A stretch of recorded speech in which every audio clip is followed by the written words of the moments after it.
Welcome back to Access Houston on 97.9 The Box. Good Sunday morning. You're listening to Access Houston. I'm your host, KG Smooth. Welcome into the program. Two young and vivacious women are in the building. She is the special assistant to the president and CEO of the Houston Housing Authority. Please welcome Miss Donna Dixon. Good morning. Good morning. How are you? I'm doing wonderful. How about yourself? Fine. Thanks for having us. Well, thank you for being here. And she's a graduate of Kinder High School for the Performing and Visual Arts.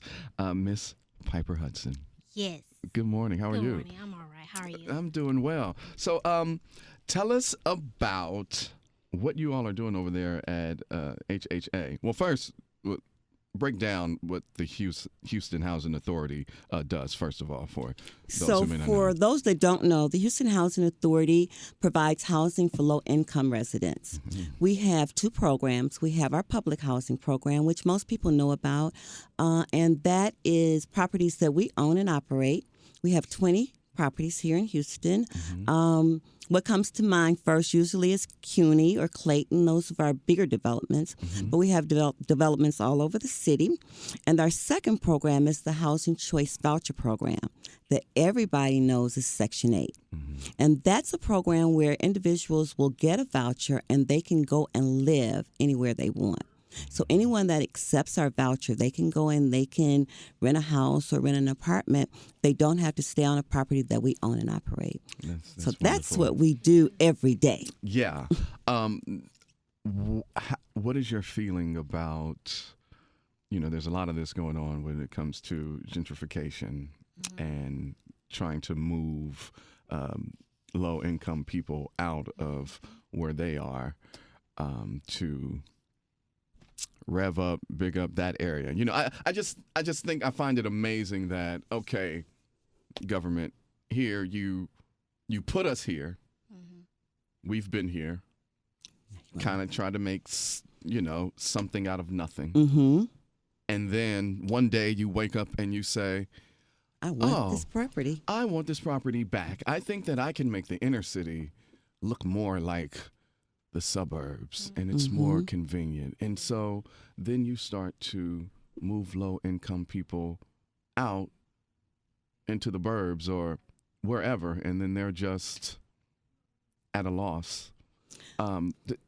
This has been going on for it goes on in every city. It goes on in every city. They rebuild the inner cities and move everybody out. However, here in Houston, the problem that we have is affordable housing everywhere. Mm. In the suburbs, in the city, there's lack of affordable housing in Houston, point blank, period. Mm-hmm. So it doesn't matter whether they're trying to move people out, there's no place to move them. The other thing is in Texas, you can deny someone housing because of the way they're paying. So as a landlord, well, yeah. Because of how they're paying. Yes. Mm-hmm. How does that even make sense? As a landlord, if you have a voucher and you say, I want to stay in your property, and he says, how are you paying? You're paying with a voucher. You pay a portion, and we pay a portion.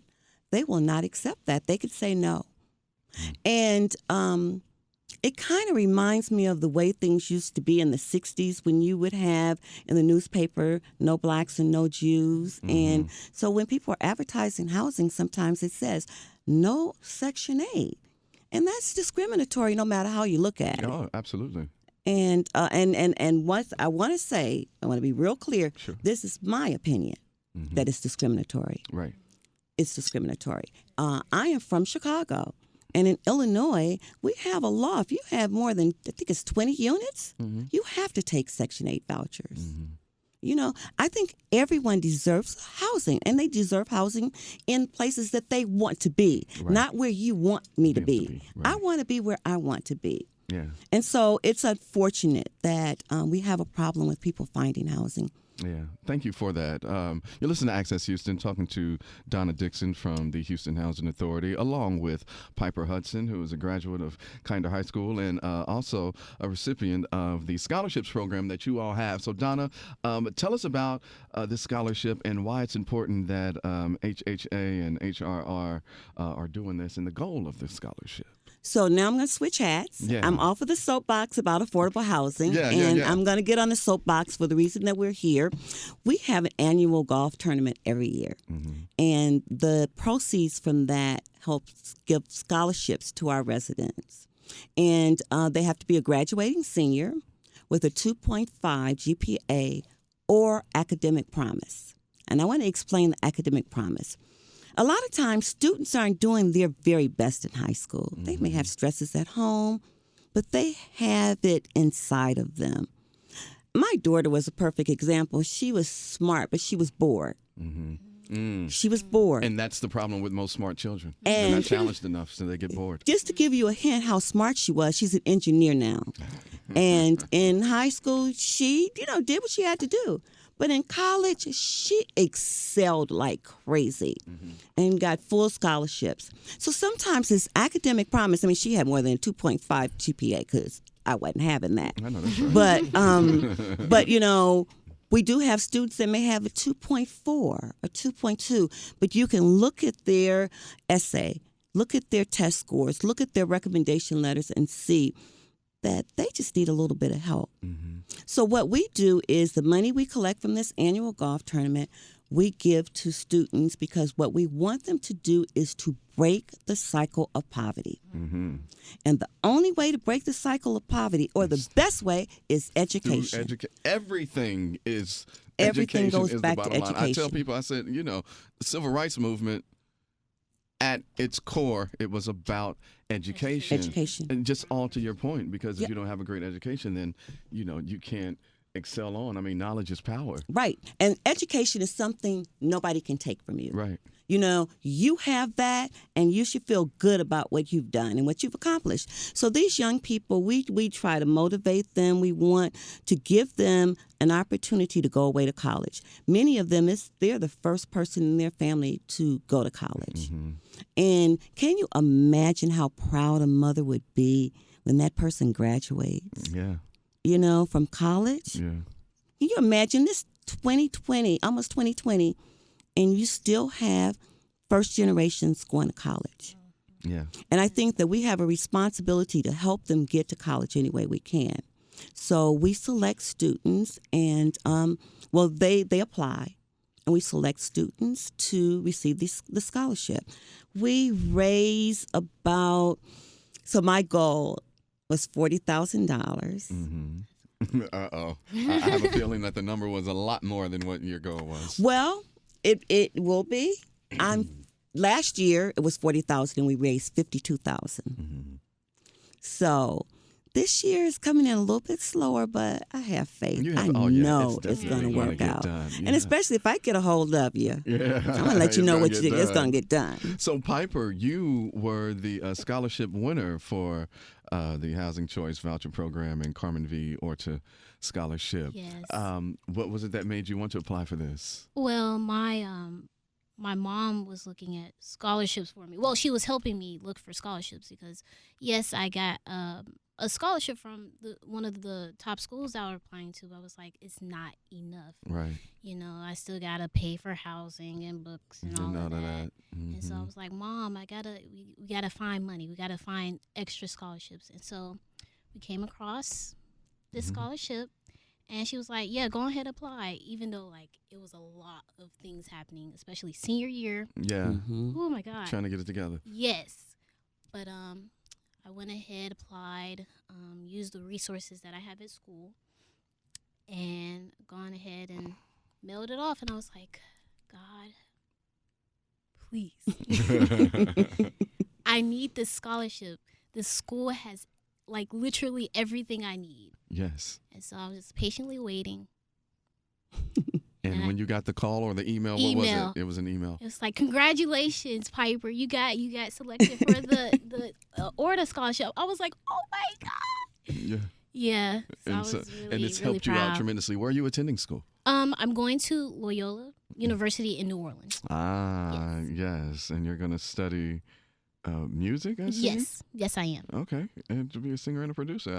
There's good money in writing and producing. Good money. Yes. Don't forget us when you get famous. Oh, I definitely will not. With this scholarship, I better not forget. Yes. So, for a parent or students that are listening now, what can they do? I mean, I know that school is out now, but there's a lot of juniors that are about to be seniors, and I'm sure they're going to be looking for some money, scholarships for when they go on to college. So what must the parent or the student do in order to apply for next year's Orta Scholarship? For next year's scholarship, they just need to be a participant in one of our programs, either the public housing program or the housing choice voucher program.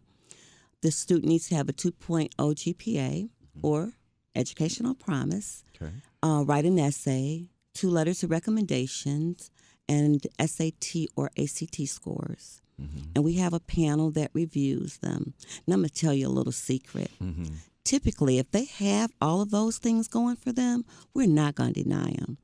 The more students, the better. You know, I would love to give out 100 scholarships if we could. And like she said, sometimes it's just a little bit of help because you have that A student that gets all of the money, but still they just need a little help. And I was reading a story about a gentleman that started a scholarship fund because he said that he was talking, he's from another housing authority. He was the CEO, and I can't remember which housing authority. But he said he was talking to a kid that got all of this money to go away to school.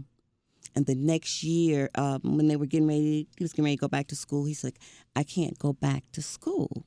And one of the reasons why he said he couldn't go back, he got the money, he had everything, but he didn't have enough for living expenses. He didn't have enough for books. And books are no joke. Oh, please tell me about it. I can only imagine what they are now because they were a lot. I had one book that cost close to $500 when I was going to school. It was ridiculous. Yeah, and you can't do it. And then when you try to sell it back at the bookstore, they give you $22. Yeah. You know. First of all, it is. I mean, I know we live in a capitalistic society here in America, and it's all about the mighty dollar at the end of the day. But every other country has college education for the free 99.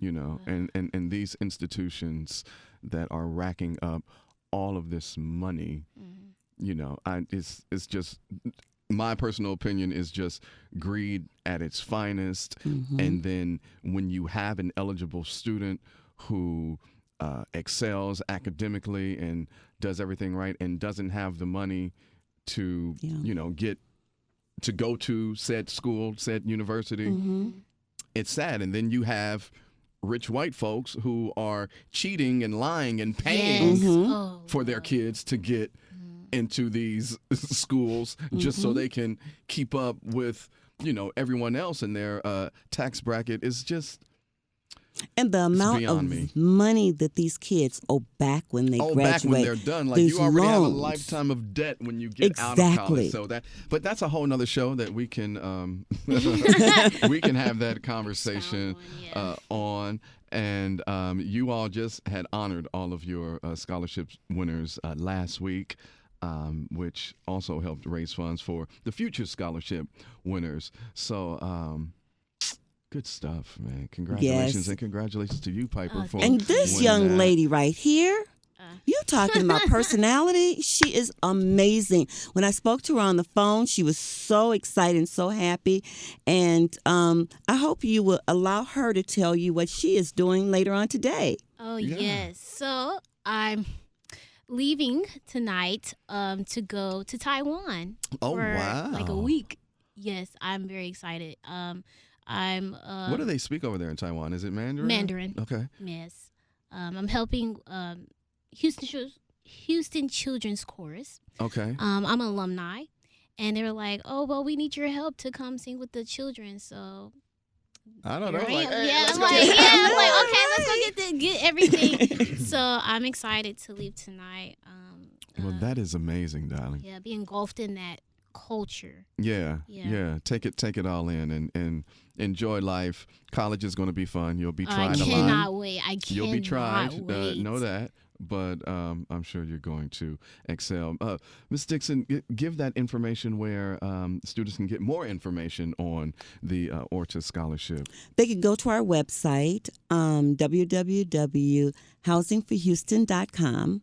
And we usually have information when the scholarships come out. The applications come out around January. Okay. And I know people aren't thinking I about, know, they're that's thinking all about right. after Christmas. We'll have you and, back. you know, We'll have you back on but when it yeah, gets closer you to know, time. and my deadline is usually April or so, but I want people to get ready. Yeah. Because here's the thing. You got to start early. You cannot, if you want to succeed, you cannot start at the end. Right. So in December, you can't decide, oh, you know what, I'm going to be a straight A student. Mm-hmm. You need to start in the beginning.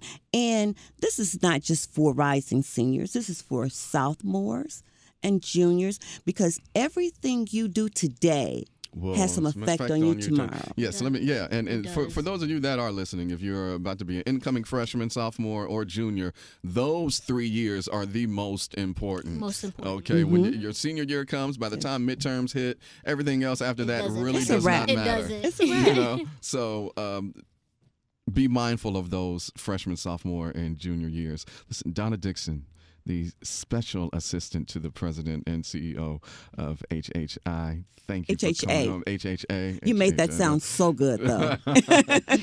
Of HHA, Houston Housing Authority, and the oh-so-vivacious and superstar, Miss Piper Hudson. Thank you all for coming on the program. Thank This was a lot of you fun. so I love much. y'all's energy. Thank you. Thank you. And thank you for listening to Access Houston.